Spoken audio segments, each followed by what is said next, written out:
We got a morbid for fun video. Most controversial mobile apps. I don't know why this is off topic, but does anybody here still have the Flappy Bird app, like on an old phone or something like that? Yes, no. Damn, it really is gone. Flappy Bird really is gone. I never forget the day that dude tweeted out like, I am sorry. Flappy Bird users 22 more hours from now, I will take Flappy Bird down. I cannot take this anymore. It's not anything related to legal issues. I just can't keep it anymore. I also don't sell Flappy Bird. Please don't ask. And I still make games. Y'all don't understand, bro. For its time, like this was the 9/11 of its time. Flappy Bird, when something was viral, that was the thing. I'll never forget that. And that people were like threatening the creator. But let me play, bro. Let's go. There are nearly 2 million apps on the App Store. Some of the apps that you can download are mobile gaming apps and even various social media platforms. However, out of the 2 million apps that you can download, some have fallen into controversy, such as Flappy Bird, where it caused people to break their devices. See? Okay. I didn't even know it was going to be in this video, but yeah. Oh, it was causing people to break their phones. Baby Shaker, which is a game where you kill a baby, and how can we not mention... You can't just say that and we just move on. Where you kill a baby. The controversial teen dating apps such as Kik and Yubo. In today's video, we talk about the most controversial apps.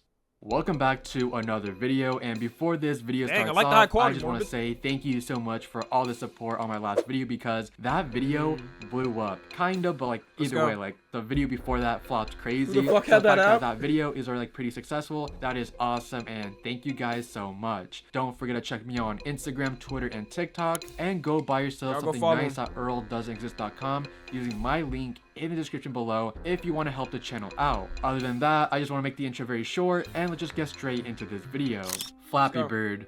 Flappy Bird is a mobile game developed by the Vietnamese video game artist and programmer Dong Nguyen under his game development company Gears.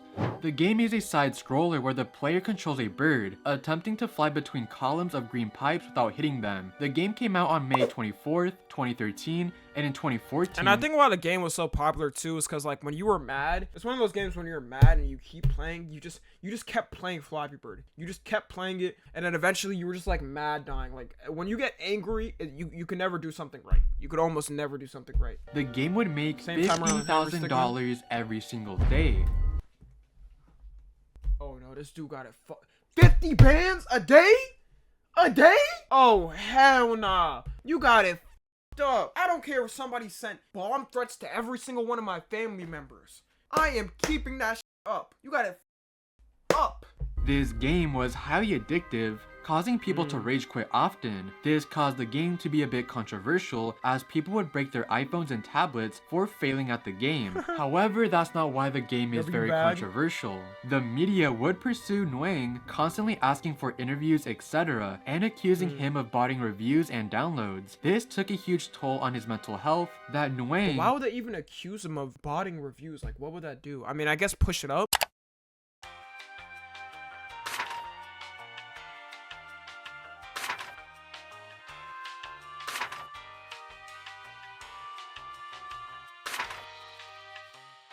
To the App Store's ranking? Would tweet out this: I can call Flappy Bird is a success of mine, but it also ruins my simple life. So now I hate it. I am sorry, Flappy Bird users. 22 hours from now, I will take Flappy Bird down. I cannot take this anymore. It is nothing related to legal issues. I just cannot keep it anymore. These strands of tweets may seem a bit concerning. What Nguyen meant by legal issues is that many people assumed that Nintendo could sue him because he used the infamous green warp pipes as obstacles in Flappy Bird. And the background of the game does look a lot like Mario, but wait, but they don't own, does Nintendo own green pipe? Like, let's say hypothetically I made a game and there was green pipes in that. Are they gonna sue me? You know what? I'm sorry, Nintendo. I apologize.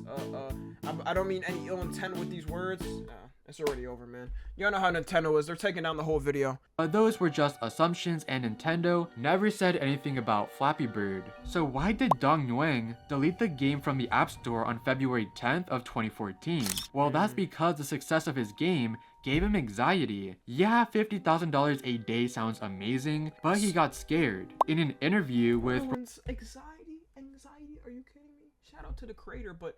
anxiety, bro. I'm forgetting all types of depression, anxiety, everything. If I'm making 50K a day, Rolling Stone, he Respectfully. would say that his face and the amount of money that he was making was Nintendo. shown in the Vietnamese newspaper and on TV. Oh, see, that's bad. No, he should have moved to like a safer country or moved to like a higher established like you got to move to a safe area once you get that type of money. You can't be just living in the slums. Which was how his mom and dad first learned their son had made the game. The local paparazzi soon besieged his parents' house and he couldn't go unnoticed. While this might seem a small price to pay for such fame and fortune, for Nguyen, the attention felt suffocating. He couldn't sleep, couldn't focus, and didn't want to go outdoors. His parents, he says, worried about my well-being. Since taking Flappy Bird down, he says he's felt relief and that I can go back to my life before, but I'm good now. It's a shame that he went through all that stress, but at least he is a happier man. I'm sorry, but like, okay, I really gotta ask y'all, chat. Would y'all like deal with that? Like, let's say the news is being annoying, the media, but you're getting 50K a day? I'm sorry, bro. I'm sorry, but I don't care. I'm keeping that up. He could have just like he could have just like deactivated his social media, and he could have done something like that. I mean, it wasn't gonna fully stop him, but damn. I'll move to another country. Yeah, you can do that too. Like, isolate yourself, but just keep the money coming. Shaker. Baby Shaker, a controversial terrible name mobile game developed by Soft, stirred up significant controversy upon its release on the App Store in 2009, priced at 99 cents. The game encouraged users to shake their iPhones to silence a crying virtual infant until 2 X marks appeared on their eyes. The game came to public attention on April 20th. No. Why did they even think this is a good idea? Like, who is the player base for shaking a baby? Shake the Baby app, whatever it's called. Whatever the fuck it's called. Who is the player base for this? Psychopaths? Serial killers? P-word? 2009, when a website named Craps discovered it and published an article about it. The founder of Stop Shaken Baby Syndrome Incorporated, Jennifer Dickens, caught wind of the news and shared it on social media, leading to the widespread outrage. Many child advocacy groups accuse the app of trivializing and glorifying Shaken Baby Syndrome, particularly considering its release coincided with Shaken Baby Syndrome Awareness Week and National Child Prevention Month. In response to public outcry and numerous complaints, individuals contacted Apple to have the app removed. Apple took swift action, pulling Baby Shaker from the App Store one day after I'm surprised Apple didn't like I'm surprised they actually did that. Release. The app briefly reappeared the next day before being permanently removed. An Apple spokesperson issued an apology, acknowledging that the app was offensive and should not have been approved for distribution. The controversy prompted the developer in a statement on their website to admit the game was a bad idea, acknowledging its lack of taste. They also compared it to other controversial videos. No, they do not care. You know they don't care. They definitely made that game to troll people or something. Because if you think of a concept of a game shaking a baby on an app, like, you know what you're going through with that. You're not just making it and then thinking after, oh, well, now I realize the inclinations of my actions.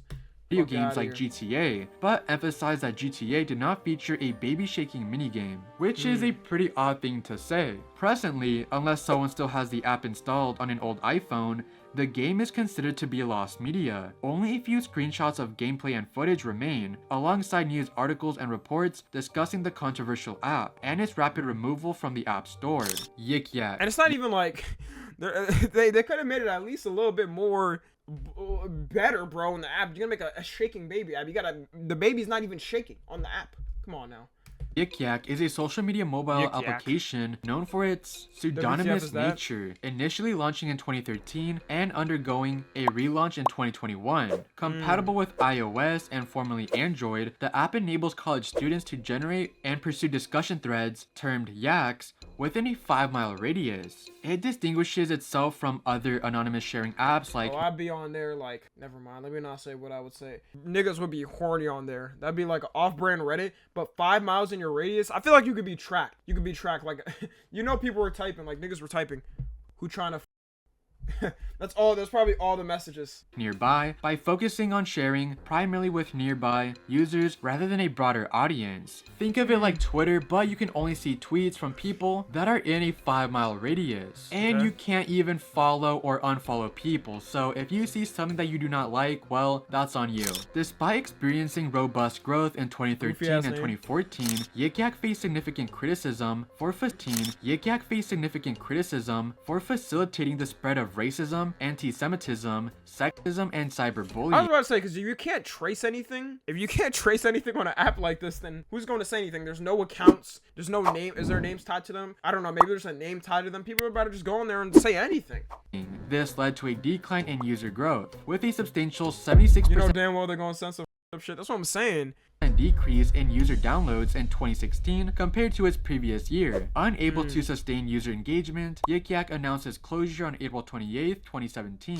Following the closure, Block Inc., formerly known as Square Inc., acquired Yik Yak's Anybody intellectual sad over Yik property Yak's and hired several departure of its from former App Store? employees for $1 million. However, Yik Yak made a surprising return on August 15, 2021, announcing its comeback and I kind of want to offering hop on the app. I kind of want to hop on it. the app for download on iOS with subsequent availability on Android. Yeah, man. Nevertheless, as of a March 2023 update, the app is no longer accessible on Android, and Yik Yak has not provided any information regarding its potential return on the platform. Yik Yak is still available to download to this day, and it seems that people don't even use it for what it's supposed to be for, because if you go on it, you'll most likely see millennials talking about the good old days of them using the app and saying that they missed it or something along those lines. Honestly, the idea was pretty decent, but the execution and end product was a huge backfire. Amino. I'm not getting on the app then. Amino is a social media app that was I feel like I heard of Amino. Have I heard of this? first developed by Narvi Inc., brought to life by Yin Wang and Ben Anderson in 2012. The concept for Amino was born in 2012 when Wang and Anderson, inspired by an anime convention in Boston, envisioned a community with a convention-like feel. That same year, they introduced 2 apps dedicated to K-pop and photography, providing enthusiasts with spaces for free and open conversations. According to The Verge, Amino is what Reddit would look like if it was born in the mobile era. Amino is basically Reddit but for teenagers, since that's what the target audience is being targeted at. Back then, Amino was actually an amazing app, with an average screen time of 60 minutes per user, which beats out Facebook in 2012. However, if you wanted to join a specific community, you had to download multiple apps. Oh, it doesn't look that bad actually. Said never mind. I see Gotch Life right there. Yeah, wrap it up, bro. I'm never downloading this app again. Community. But I'm never downloading. Ew, I'm never downloading the app. Period. I've never downloaded it, but I'm never downloading it. Swifties. Oh man, this is rough. Then merge all of the communities into one app in 2016. There used to be only 250 communities when Amino first started, but later it grew to 250,000 communities after they allowed users to create their own. Literally how? But in January 2021, it changed ownership and was acquired by Media Lab, resulting in the founders no longer being a part of the application, which was a horrible idea, because once they left Narvi Inc., Narvi decided it was a good idea for communities to moderate for themselves, which is horrible because you're having— Isn't that what Reddit does though? Kids moderating other kids. That's literally what Reddit does. And I'm not gonna lie, Discord. And Discord. In that same year, Amino I saw a D-pic on there. How is that even possible? I mean, actually, I'm not surprised at that. had a bot But it's the same thing on Reddit. You go on Reddit, you see the same thing. I know that every app has some type of bot Discord problem, but crazy. it was way worse on Amino, because by just making your account, you would have already received hundreds of messages from bots. What's worse is that Amino themselves promote scam ads to their users and even show very explicit ads. Amino also has this in-game currency called Amino coins, where you can use real money to buy them, so you can have more customizable options. But if you don't want to spend your money, you can get these coins by simply viewing ads, which, like I said, are nothing but explicit content and scams. There's even hackers on the app that pretend to be Amino, where they share IP grabbing links and harass their victims by stealing their private information. Okay, see, that's something you gotta stop. You can't have a fake app pretending to be your app and advertise that app on your app. Turning off their Wi-Fi. What's just as worse than this are the Amino communities themselves. A majority of the communities are good, like anime, K-pop, and Disney for example, but there's even communities called Gore Media where kids share gore around. For the record, Amino is a 12+ app, and Amino is allowing kids to post this type of stuff online. If you want a deeper look into the dark well, they're gonna see it either way, right? side of Amino, I recommend to watch Visual Venture's video on the topic, since he dives into people's personal stories. Kick Messenger. Oh, we know about Kick. We know about Kick. commonly referred to as Kik, is a free Damn, I'll never forget the golden days of Kik, man. I was in middle school, bro. This is the first app I was ever messaging people on. One of the first apps. messaging mobile. And Kik was cool because you could have an Android or iPhone and you could message on that shit. That's why it was cool. Nowadays, bro, if you don't have an iPhone, you're pretty much like, you're not invited to the group chat. Especially if everybody got an iPhone, like you're not invited. You probably got a Snapchat group chat. That's the only thing you could do. Application developed by the Canadian company Kik Interactive. It was available for both iOS and Android operating systems. Utilizing a smartphone's internet connection, the app facilitates the exchange of messages, photos, videos, sketches, mobile web pages, and other content once users register a unique username. Kik is recognized for its emphasis on user obscurity, allowing registration without the need of a telephone number or valid email address. Despite this, the app lacks end-to-end encryption, and the company keeps logs of user IP addresses, potentially revealing the user's internet service provider and before there was Discord kittens, there was Kik baddies. No, that's facts. That's facts. approximate location. Law enforcement agencies can request this information along with reported conversations. Why can they request? Actually, no, never mind. It's a normal app. Sometimes without requiring a court order. The app came out on October 19th, 2010. Kik feels Originally like a fever conceived dream. as a music sharing app. Damn. It transitioned to messaging, briefly incorporating the ability for users to send a limited number of SMS text messages directly from the application. After its relaunch as a messaging app, Kik witnessed substantial growth, with over 1 million accounts created in the first 15 days. By May 2016, it boasted approximately 300 million registered users. Like, that is crazy to even think about. That is huge. I be thinking, how do fall of graces like happen for apps like these? Hey, y'all remember Be Real? Who here still got Be Real? I never understood Be Real. Hold on, let me search it up. Is Be Real even up? Dude, y'all still using this app? I didn't even know people. I didn't understand this app when it came out. Not me. The hell is a Be Real? It was like was it 2022 when it was popular? I think it was 2022 actually. And was popular among around 40% of teenagers in the United I States. hated Be Real. For me, Kik definitely peaked when I was in middle school. And Facts. Kik was even revolutionary Morbid since it was the only way that I could communicate with friends from my school. I'm pretty sure this was right before Instagram DMs and Snapchat wasn't even mainstream yet. I remember using the app for about a year, and it was basically the exact same thing as Instagram DMs today. But in October 2019, Kik Messenger was acquired by Media But Labs 2019 people was not using Kik. technology, I don't think which so. was the fall off of Kik Messenger. Sure, people stopped using Kik way before 2019 like myself, but in I was about to 2019, that's when it fully changed for the worse. In 2019, Kik introduced a live feature, which is a bit odd because back then, you could only message your friends if you had their handle, but it seemed that Kik was trying to go for the more social media route instead of a messaging app. However, in that same year, the rise of bots infiltrated the app. This for sure ruined the app because by only making an account and not even using it, the bots would instantly DM you. No algorithm needed. No, you know what the thing is? Low-key, TikTok has like a sex bot problem. And we know every platform has like weird shit like that. But have y'all been on TikTok? I don't know if it's just me. Have y'all been on TikTok? Like you'll see, I'll go in the comments of a TikTok and then I'll see like a generic basic message from like this 10 out of 10 girl, but it's a bot account. And it'll be like, yay, this video was funny. And then the comment has like 40,000 likes. And I'm like, nigga, who was liking this shit? And then they're all bots. You click on the account and they're like, click on this link to see my private videos. And I'm like, all right. Snapchat has it. I have too many bots following me. They even do that to my tweets too. But if I that's already annoying to me. I can only imagine if your whole app is run through with sex bots. I'll be off that immediately. The front page of the app straight up looks like a corn website, and you would expect the app to be 18 plus. However, the dark truth is that the app is meant for 13 and up. And over the years, Kik has gained the nickname 75% of my Boomer's Twitter favorite followers. app, because they always get away with it, because who the hell uses Damn. Kik? In 2018, the BBC would state in an article that the Kik app was involved in 1,100 child cases. How is that even possible? If your app is known as this, even if your app has 20 or 30, you got 1,100, you're done. You're done. Go bankrupt. Go bankrupt. That shouldn't even be possible. Not even Reddit and Discord combined has that much. I guarantee. EDP was working on Kik. He probably would have never got caught. which sadly the numbers have was on probably Kick. increased since then. In Tubbs' Remove video every where he instance talks on that about app? Kick, he stated that one I popular remember we watched tactic that. We that watched groomers that. use in the app is that they will camp out in depression or LGBT chats waiting for a kid to join because the kid is looking for a shoulder to cry on and they are in their most vulnerable state. It's a shame how Kick became a grooming app because I had a lot of good memories using it back in middle school, and it was way different and was so safer good. back in the day.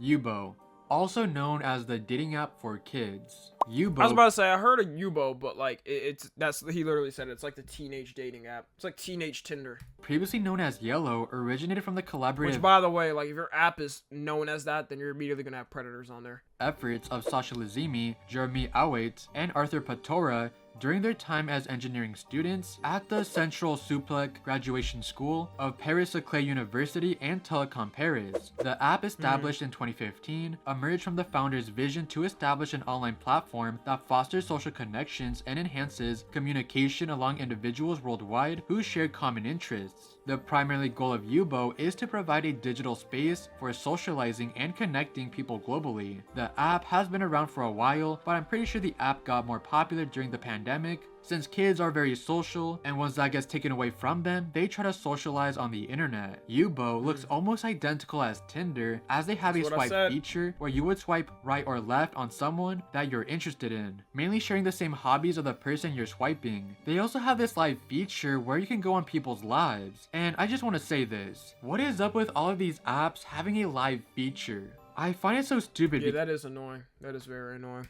Because if you want to go live, just go live on Kick, Twitch, or YouTube. I always find vertical lives weird. One case in 2020, a 28-year-old Florida man tried to meet a 13-year-old to do the deed.